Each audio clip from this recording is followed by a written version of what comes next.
Hey, it's Chronologically Gaming, the only channel that's perpetually retro because we're playing every video game in order of release, your buffet of every little nibble of every single video game.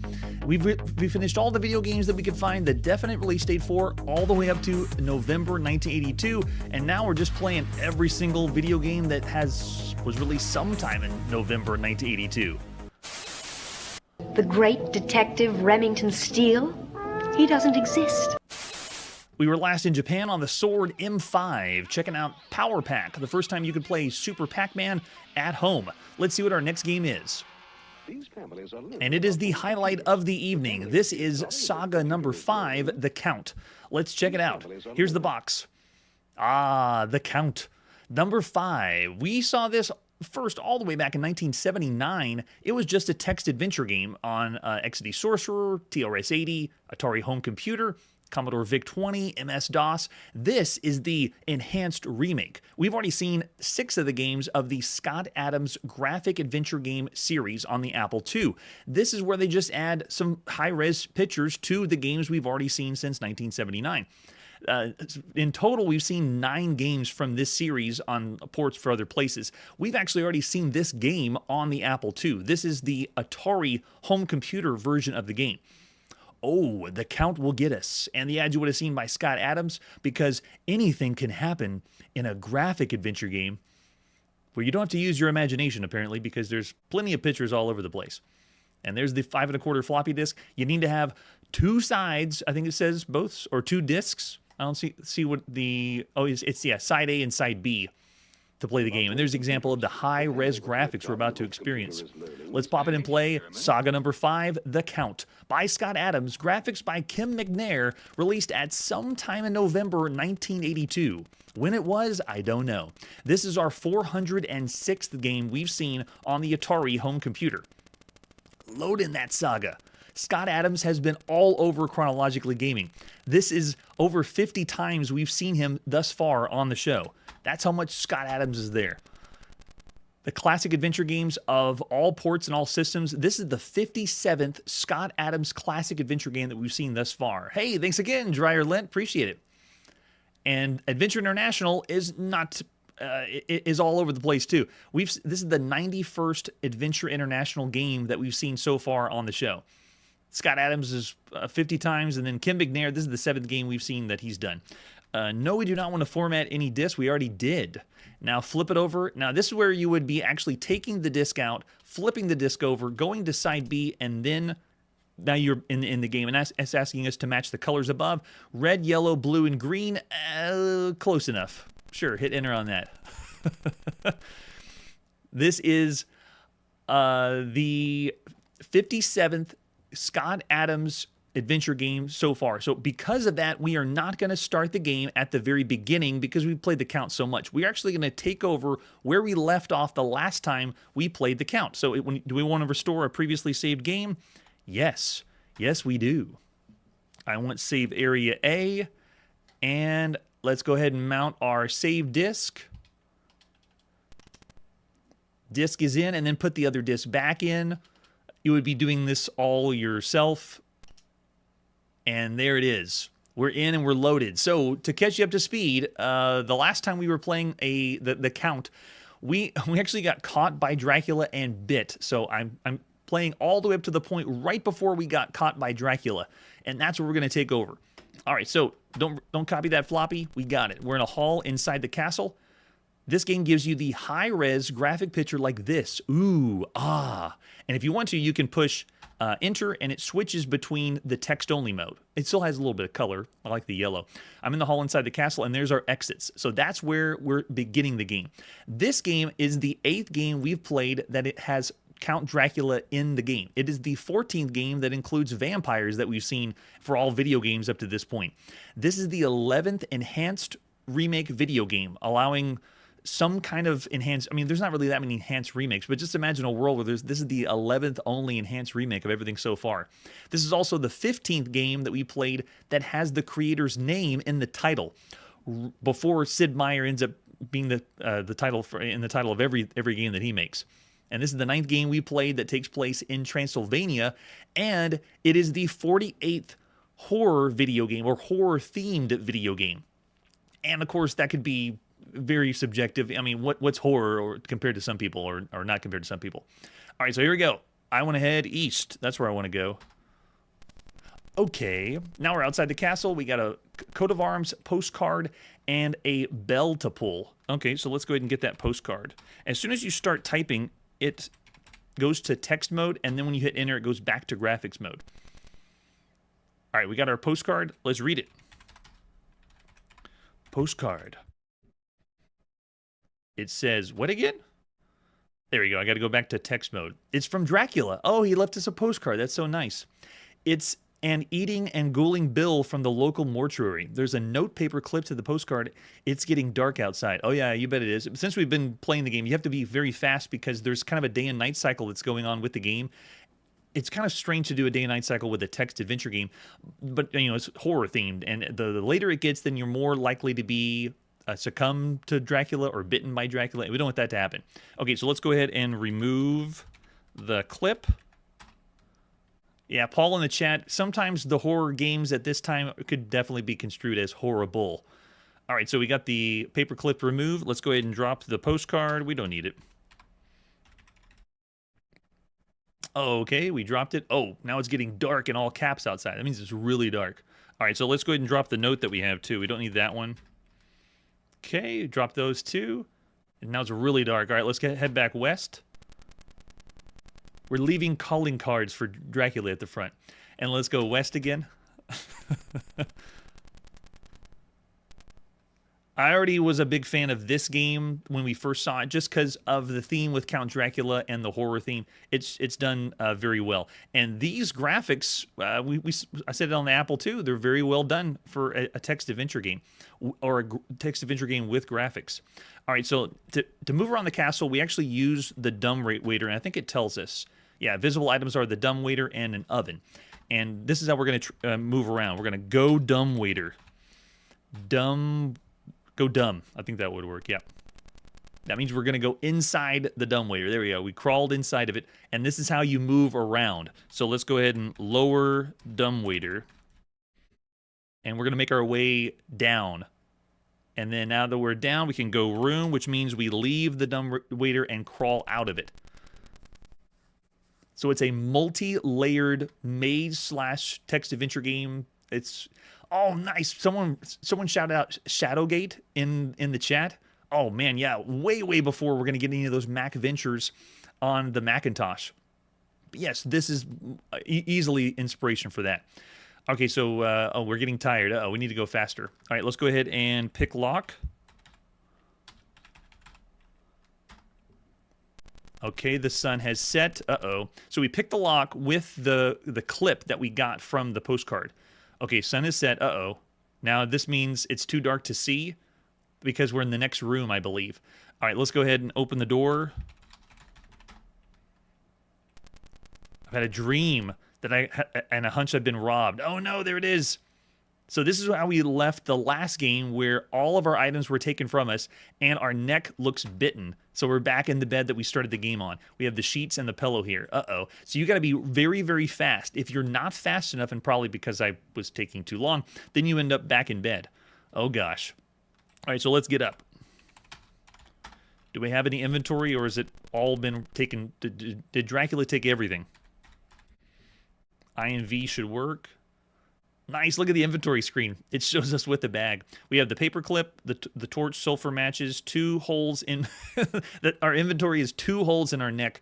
Dusty clove of garlic as well. Okay, so we don't have everything. Everything's not gone. We'll be okay. So we just got to get back to where we were, that door that we just picked with the lock, and because we fell asleep.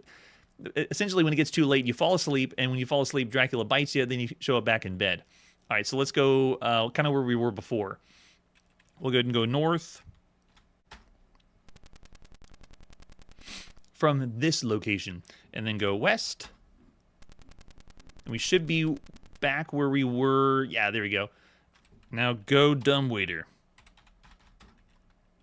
Wait, the dumbwaiter's closed. We can't go back to the same place we were. And look, the door looks closed. Can we open the door? No, we can't open the door. Okay, so we're in a totally new territory because of what happened with Dracula biting our neck. We don't really have an actual walkthrough because it's based on whatever the timing that this happened. Because the game takes place in a few different days. What we were trying to do is accomplish in the first day everything we needed to be laying traps or preparing for Dracula. And hopefully If we get to day 2, that's where we would find the coffin, break the lock, and be able to take out Dracula. That's the goal of the game. So cool that we got as far as we did, but now because of what happened, everything has changed in the game. So there's not really a way to follow a walkthrough unless I guess we were to go fast enough, at least from when we loaded the game. All right, so we have a lockpick, but we can't get to the area before. So let's go ahead and head back the other direction. We'll go back east where we were before.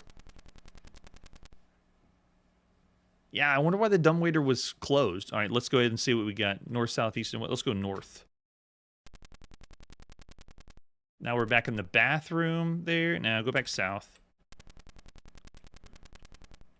And then we have south again. Is that the bedroom we came from? There we go. So go north. I'm going to use all the cardinal directions to move around. All right, let's go east and see what happens.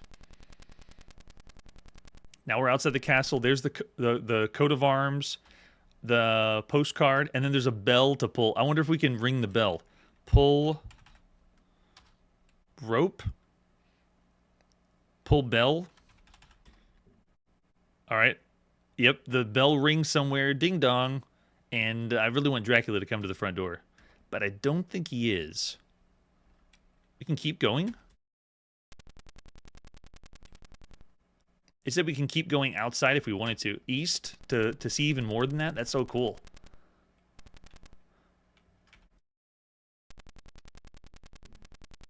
So this experience would be one of the high-res... Ooh, nice picture of the outside of the castle. Now we are as far as we can. Yeah, we're in a meandering path, castle towering above me, fence with the open gate, and a crowd beyond. It's funny that they're describing this, but then we have this picture at the same time. Eventually it's going to turn to, there will be no description for these games. It'll just be the pictures and the text will go away. The narrative will go away. Somewhere Infocom is preparing and crying because they're one of the best at giving us really good interactive fiction.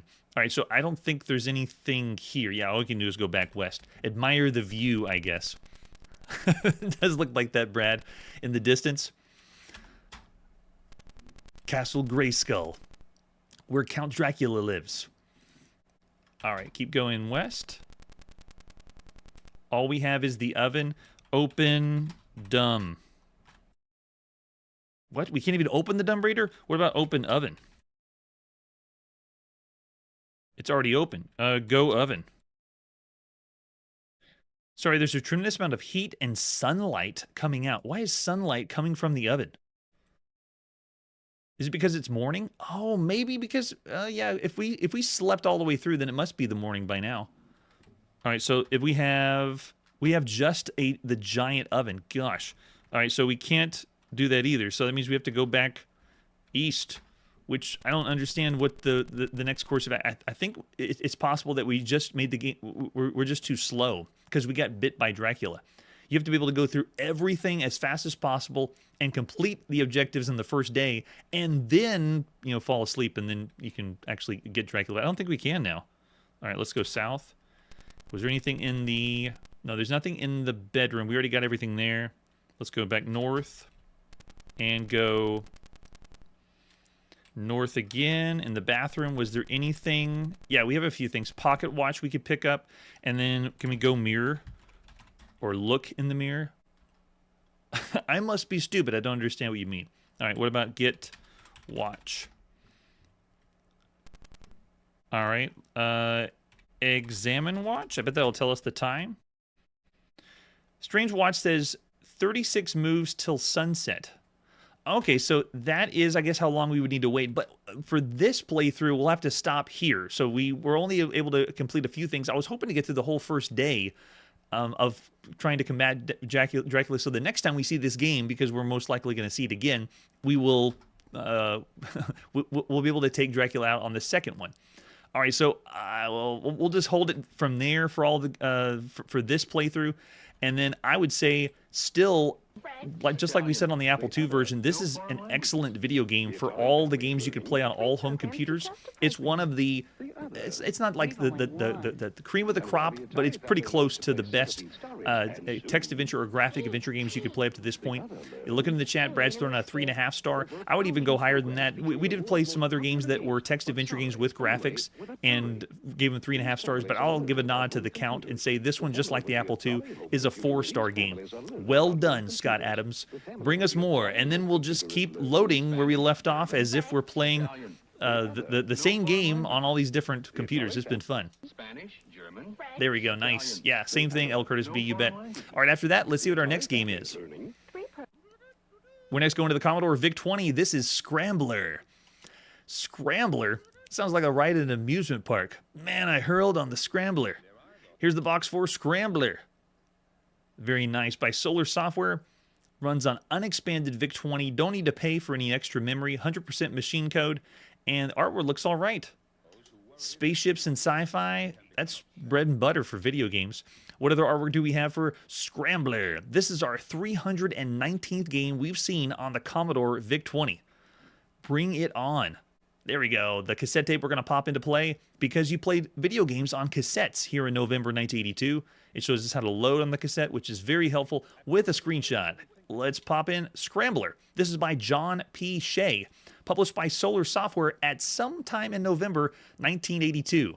This is the third time we've seen Solar Software and John P. Shea. They did Super Breakout, not official, and Galaxy Ons. I'm going to fast forward through us loading the cassette tape because we just don't have time for that. Instructions. You are flying over the surface of Mars. Bomb and shoot the rocket in fuel dumps while dodging the mountain peaks. You have 3 ships per game. Try to get the highest score possible. Okay, yeah, it makes sense. There's joystick controls. Nice. Okay, joystick's good. And then if you do want to use keyboard, you can as well. Oh, wait, no, it does have the keyboard controls.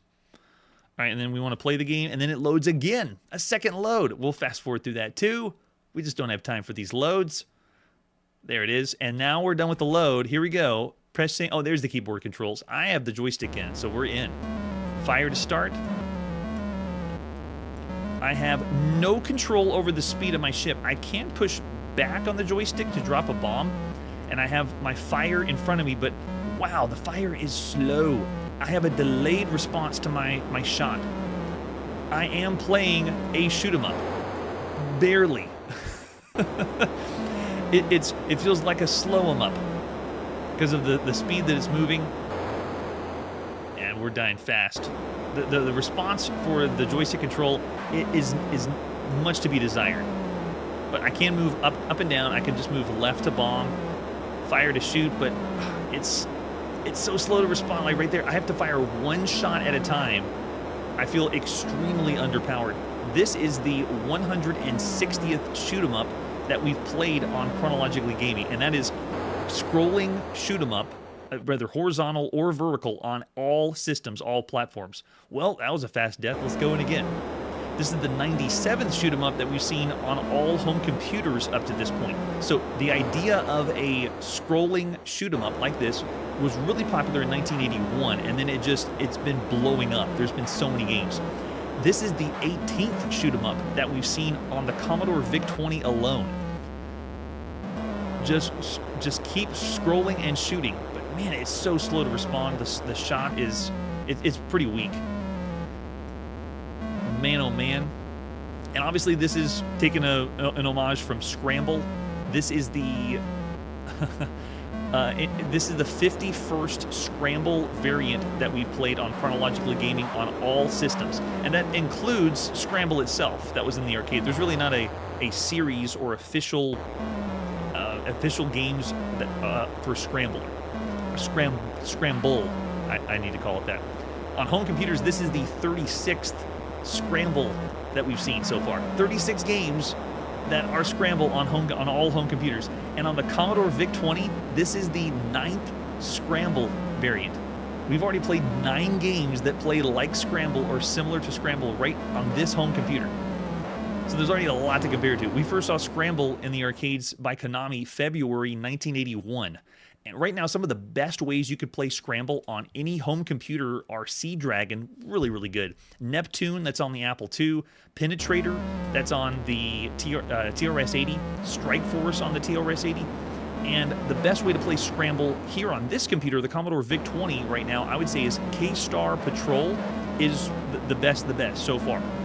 Some other average scrambles that you can play on the Commodore VIC-20 would be Scramble by Bug Bite, which is not based on Konami whatsoever, or Scramble with a K by Terminal. That's still pretty average. As far as bad games go, the other ones are pretty bad. Cavern Fighter for the Commodore VIC-20 and Guardian for the Commodore VIC-20 are very reminiscent of this. They remind me of this game.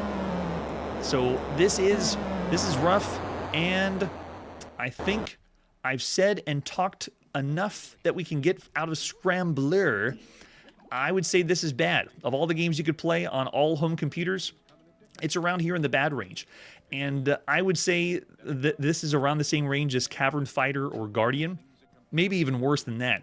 Looking over in the chat, I see, 2 stars or 2.5. 1.5 is being generous by Barclay. Most people are throwing out 2 stars, though, for all the games you could play. I'll still contest that it is rough around the edges. You would have some enjoyment, but notice it's not doing what makes Scramble great. You're not going level to level. You're not going to see what's next. So I'll say it's rough. I might say 1.5 because, yeah, right? Yeah, I'll say 1.5 just because of the response to shoot. It's not enjoyable, and you're not really getting much out of it to continue forward. Why keep going? So I'll say 1.5 stars. All right, so there you go. That's Scrambler on the Commodore VIC-20. There is another game called Scrambler that was released, or I was able to heard about around this time, but it was for a very obscure computer called the Microbee. That was only in Australia, or mostly Australia. It's a very rare computer, so I don't think we're going to see Scrambler on that computer. Oh my gosh, it's the Microbee. I guess we are going to do Scrambler for the Microbee. This means we're going to play games on the Microbee home computer too? All right, let's do this. Ladies and gentlemen, the Microbee home computer, which means we're going to Australia. Why are we playing footage of Kung Fury on the left over here? Well, that's because when Hackerman hacks time in Kung Fury, he's using a Microbee home computer. Yes, that's right. So the Microbee was by Applied Technology in Australia. They had kits in early 1982 that you could play. So this game may be released, late 1982. But I'm sure they had other games for the Microbee as well. The CPU inside is the Zilog Z80 running at 2 megahertz. Memory is 16 kilobytes or 32 kilobytes if you get an expanded one. The graphics inside is the Cinertech 6545 CRT controller. It has 64 by 16 characters, 512 by 256 pixels, not too shabby. The sound is a monotonic sound generator and speaker with 2 octaves. And it has a user configurable video display, which makes this interesting because it can mimic the displays of other computers like the TRS-80, the X80 Sorcerer, the Sol 20, and then even later ones like the ZX Spectrum, early arcade machines and things like that. It's the other thing that makes this computer unique is it has a battery-backed non-volatile RAM, which means that you can turn the computer off, go power it on in another location, and then take over right where you left off with your document that you were working on the computer. So really, really cool. All right, so this is Scrambler for the Microbee. All we got is screenshots for this one. It's extremely rare. If you can find a box for it, good luck. Let's pop in Scrambler. This is by Matthew B. Hickey, published by Honeysoft at some time in November 1982. Joysticks? Oh, yes, we do want joysticks. Digital joysticks on the Microbee? You bet. So this is the very first time we've seen any game on the Microbee home computer.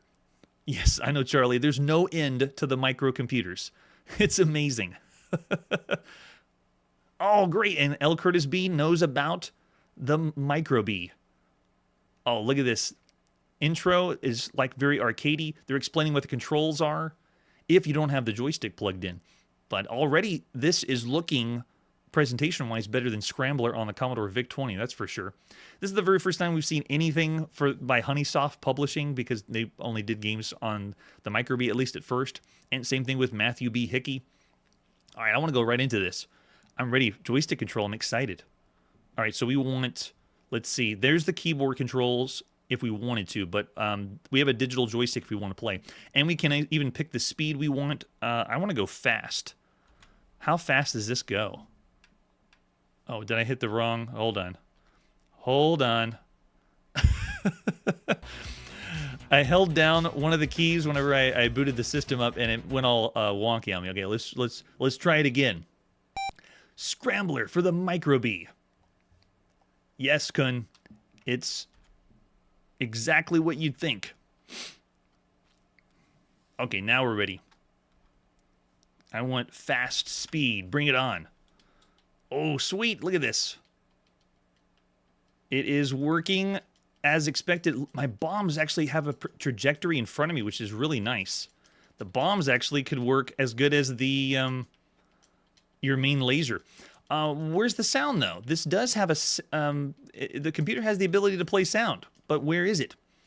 I'm not getting it for the game, and I have played other games on the Micro B, so I know it does work. But we're not getting anything so far. This one is doing a great job playing like the arcade version. I mean, look at the top of the screen, displaying all the different areas you're going to be going to. I have both shots to fire forward and the bombs. Nope. But I cannot move left or right at all. All I can do is move up and down and then fire the 2 shots. I'm not even sure if this game has smooth scrolling, but it's getting the job done. It works for the most part. Rack up as many points as you can quickly. If we stay low, we can keep the bombs going. I want to see more levels in the game. If we can get past this part, there we go, nice and easy. Plenty of fuel to blow up. You can see my meter at the bottom. You have to keep blowing up fuel to press forward or go to the next screen. Yep, look at that. It's moving on. Looks like it's changed. No! Oh, you have to get the timing right on that one. You already have the game over. But wow, yeah. Without the sound, that's what's really making this one lack when you think of all the games you could play on home computers. But I'm actually impressed because of how much this reminds me of the Scrambler that we played in the arcade. It's so fun. So this is our 161st shoot 'em up that we played on all home computers up to this point. Let's go fast again. I want to go fast. Crank the computer as fast as we can go. This is the 98th shoot 'em up that we've played on home computers. And when I say shoot 'em up, I'm just meaning scrolling shoot 'em up, whether horizontal or vertical. Another game that's taking its inspiration from Scramble, the 52nd Scramble style game or variant of Scramble, and the 37th Scramble game for any home computer that we've seen thus far. And while we've seen some really, really good ones and really fun ones, this one is authentic. This one looks like they were trying to really copy what the arcade Scramble is like. I mean, even the ship looks like the same ship from the arcade Scramble. The only thing this is missing is sound. If this had sound, it would be even better. Nice and easy. Come on. I don't have a way to change my... Oh, easy, easy, easy, easy, easy. Because if any of these rockets go off, I don't have a way to... I guess I can just move up and down to dodge them, but that's it. There's nothing else that I could do. I want to get to the second stage and see how far we can go. But it is... There we go, got it. And now we're going to go into the caves, and we'll hopefully get a checkpoint from there. Oh my gosh, look how tight it is. Now we got to use our forward-facing shot. Oh, they're so... Oh, man. Okay, we'll keep on going. This is great. This means you can go all the way to the end where the base is. And it has, yeah, a canceling shot for your forward-facing shot if you miss, which is a nice touch. Like right there. I just barely made it. And they're probably going to give me the really tight areas. Go, go, go. Okay, looking good. Looking good. No, man. It is still really, really fun, though. It's exactly what you would expect for a game that is trying to be like the arcade. So I'm actually impressed. I just really wish there was sound. And the other thing, too, is we're playing this game on, like, the default graphic display. This kind of amber... It's like a honey glow for the Micro B. But there is other video modes you can pick from, very similar to the TRS-80. You can pick green, you can pick black and white. So this one is just the default, and it seems more like the Micro B to keep it on this other one. Later versions of the Micro B will have full color video games, and we're going to be seeing those too. So this is just the very first time we've ever seen the Micro B home computer, but it's been very fun. I know, right? I can only say we need music. Where is the sound? Where is the music? Without the sound effects, though, that's the only thing bringing this down. Please let me know if you are a Micro B professional and you know if this game was supposed to have sound, because from what I've seen online, people just played music in the background, but this game didn't have sound, or it didn't come with sound, because it's that early of a release. So I'd say yes, this game could be a 3.5-star game, maybe if we had the sound, because of how it's incorporating so much from the arcade. But without the sound, I'd still say maybe around average for all the games you could play, maybe even 2.5. So yeah, the chat's kind of divisive on this rating. We have some three stars out there, a 3.5, and then a 2.5 also from Barclay. So yeah, I could easily go the range because with the lack of sound. The joystick control, though, is another thing that puts this over the top. Digital joystick for this computer is a nice touch. Yeah, there we go. Oh, you did find one with, well, there is one with sound, but there's no sound effects. It's like someone put sound in the game, but it's not the real sound. Yeah, right? It's not, it's real life sound and music, not that. So yeah, I'd say I'm willing to go 3.5. I'm hopeful that the game had some kind of sound effects and then we just had to emulate it incorrectly. But 3.5 for Scrambler, much better. Scramble style game. That's pretty cool. And like I say with every Scramble game, I just want to keep going to the next level and see what's next. All right, after that, let's see what our next game is. We're next going to the Sinclair ZX Spectrum in the United Kingdom. This is Sea War. Let's check out Sea War. Here's the box. Very, very simple, humble beginnings. We're going to have a war at sea. You get it, you got it. And there's the ad you would have seen from magazines. Sea War. £7. Completely new design game for 1 or 2 players. Attractive screen display and super control. That's about it. That's pretty bare bones. With an example of the screenshot, let's pop in and play Sea War. This is by Panda Software at some time in November 1982. This is the 139th game we've played on the Sinclair ZX Spectrum. Oh, we got music. I'm not getting that one. Does anyone know what that one is? It sounds like it might be an 80s pop song. But I'm not able to place it. If anyone wants to try and figure out which song that is, I'm hoping it's public domain. It would be even better if it was a pop song. All right, so we can do 1 player or 2 players. If you do 2 players, you don't get to play at the same time. It's like in the arcade.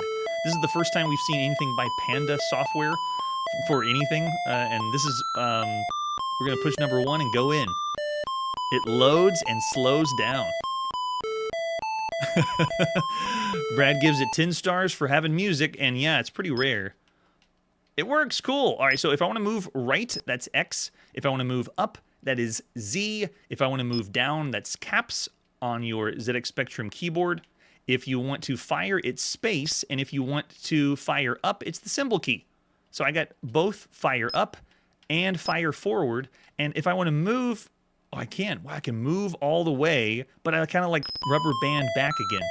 Oh, when you die, the whole screen gives you a ditty and loads back again. Interesting. How much firepower can I get on this thing? Okay, so I got a few shots before it loops over the top, but oh yeah, this is an early shooter on the Sinclair ZX Spectrum. A horizontally scrolling shooter, I should say, too. So it's once again another shoot 'em up. It's been a shoot 'em up kind of nice scrolling shooter. This is the 167th shoot 'em up that we've seen on everything, and the 99th shooter that we've seen on home computers. There's a ship coming up that we can use our torpedo on top. I think that's a game over, though. Yeah, you really need to be precise with this one. Well, I want to keep going. Yeah, I want to see if there's helicopters in the air, other things to shoot against. So the game is keyboard controlled only. You might later on be able to get a cursor joystick for this one, plug it into the ZX Spectrum, but right now you'd be controlling this on that spongy chiclet keyboard of the ZX Spectrum. So keyboard controlled only is a little bit off. I would say this game is kind of like a mix between we're playing Scramble and Seawolf because I have that top shot. Oh, here we go. We got another ship coming. Oh, and they hone in on me. Watch the horizontally scrolling ships. Whoa, yeah, look at that. They added the helicopters in too. It's a very weird control scheme though, because when you move forward, you rubber band back to your spot. So you really don't have as much freedom to move around as you think. I'll try my best, but it's a little rough. But as far as the way it responds with the keyboard, it is well enough. Good enough that you could expect for the ZX Spectrum keyboard. Go, go, go. Come on, get in there. Okay, so yeah.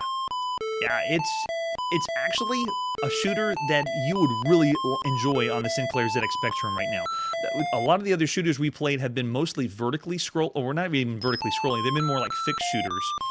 So this is the first, if you wanted something like Scramble, it's actually pretty cool. Yeah, that loading screen in between. And the ditty, they added music because it's the Sinclair ZX Spectrum, but yeah, it would get old fast. Alright, so there you go. That is Sea War on the Sinclair ZX Spectrum. I would give this one still around the average range for all the games you could play on all home computers. In a way, it's one of the first times that the music in the game might be half a point lower, if just because it's playing the entire time. You find a way to turn the volume down if you can. But I'm looking over the chat. I see mostly 2.5 to 3-star ratings, mostly averages from everyone else. Paul's giving it between 2 and 2.5. Yeah, it's mostly average or subpar for everything you could see up to this point. I wouldn't say as high as 3. I'll go for 2.5. Because you would find some enjoyment, but if you only had the Sinclair ZX Spectrum, and because this is being rated against all home computers right now, I would give this one 3.5 if this was for just the Sinclair ZX Spectrum. But for everything that you could play on all home computers, I'll go 2.5 for right now. Yeah, you need more time with it too. How far does it go? What else do you get for the game? That kind of thing. I played for about 5-10 minutes without dying, straight, and I was able to see all the enemies you saw tonight. So it might just be what you see is what you get. Awesome, there's Sea War. All right. Now it's time for us to put our video game playing on pause, or hit the break key if you're on a home computer, break the game, and play another day. Next time on Chronologically Gaming, we're going to be going again all over the world to play games. 17th century naval combat on the Sinclair ZX Spectrum, Defender with a helicopter on the Commodore VIC-20, and Activision is back, showing us how to really fly on the Atari 2600. That's it for today, and like I always say, make every day a good shoot. Hey everybody, thanks for checking out the channel and joining me on my quest to play every single video game in order of release. We'll be streaming live every weekday at 9 p.m. Central, so join us and let us know if we missed any games along the way. This video would not be possible without Launchbox, RetroArch, and MAME. Tell all your friends there's some crazy guy named Chronologically Gaming trying to play every single video game. We have links down below that'll send you to places like our Discord and Patreon, and one that says all the video games we've ever played. If you go there, it's a list of everything, and you can click right to the game you want to see. Chronologically Gaming is the name to look for. We are perpetually retro, and we will catch you next time.